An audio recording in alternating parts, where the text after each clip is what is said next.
বন্ধুরা, আমি এই ভিডিওতে আইপিএল 2025-এর জন্য যে কতগুলি নতুন নিয়ম হয়েছে সেগুলি নিয়ে আলোচনা করব।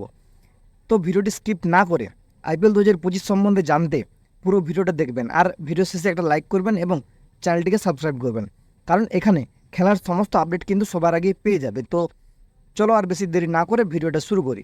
আইপিএল 2025-এর জন্য মোটামুটি অনেকগুলোই নিয়ম নতুনভাবে আনা হয়েছে, যার ফলে কিন্তু আইপিএল 2025 একটু অন্যরকম হতে চলেছে, এবং সেটা আইপিএলকে অন্যবারের তুলনায় এবার কিন্তু একটু অন্যরকম দেখাবে এবং ভালো হবে। আইপিএল 2025-এর জন্য 1 নম্বর নিয়ম, এই আইপিএল 2025-এ আগেই আমরা জানি একটা মেগা নিলাম হবে। তো এই মেগা নিলামে প্রতিটি দল 5জন করে প্লেয়ার রিটার্ন করতে পারবে এবং একজনকে আরটিএম কার্ড ব্যবহার করে তারা ফিরে আনতে পারবে। এখন এই 5জনের মধ্যে কিন্তু একজন আনক্যাপ প্লেয়ার থাকতে হবে। এরপর 2 নম্বর নিয়ম, 2 নম্বর নিয়মটাও এই রিটেনশন ব্যাপারে। এই যে 6জন মোট রিটেনশন করতে পারবে, তার মধ্যে যদি কোনো দল 2টো রিটেন করে তাহলে কিন্তু তার কাছে 4টে আরটিএম ব্যবহার করে প্লেয়ার ধরে রাখার সুযোগ থাকবে। যদি কোনো দল 3টে রিটেনশন করে তখন সেক্ষেত্রে তার 3টে আরটিএম কার্ড ব্যবহার করার সুযোগ থাকবে।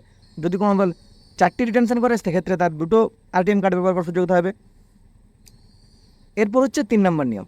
3 নম্বর নিয়ম হচ্ছে যে এতদিন পর্যন্ত আইপিএলে প্রতিটি দলেই কিন্তু পুরো দল গড়ার জন্য 100 কোটি টাকা ব্যবহার করতে পারতো। এখন সেটা বেড়ে হয়েছে 120 কোটি। এখন থেকে প্রতিটি দলই পুরো স্কোয়াড গঠন করতে 120 কোটি টাকা খরচ করতে পারবে।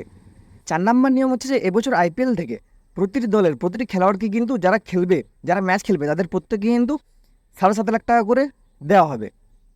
5 নম্বর নিয়ম, 5 নম্বর নিয়মটা কিন্তু খুবই ইন্টারেস্টিং, খুব গুরুত্বপূর্ণ এবং খুব ভালো সিদ্ধান্ত।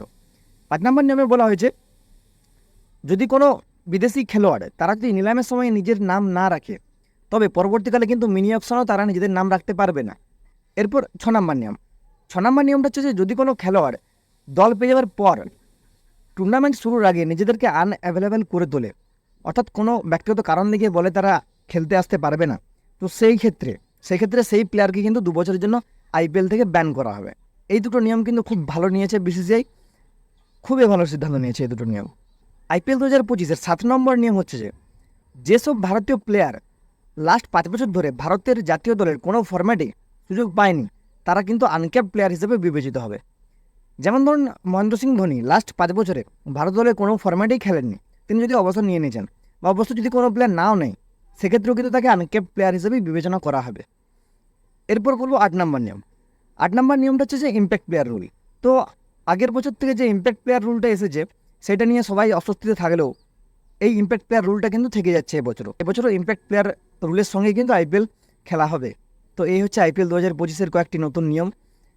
আর ভিডিওটা আমার এই পর্যন্তই, এখানে আমি ভিডিওটা শেষ করব। তো ভিডিওটিকে যদি ভালো লেগে থাকে তাহলে অবশ্যই একটা লাইক করবে, আর এরকমই খেলার সব রকম আপডেট পেতে এবং সবার আগে পেতে চ্যানেলটিকে অবশ্যই সাবস্ক্রাইব করে রাখবেন।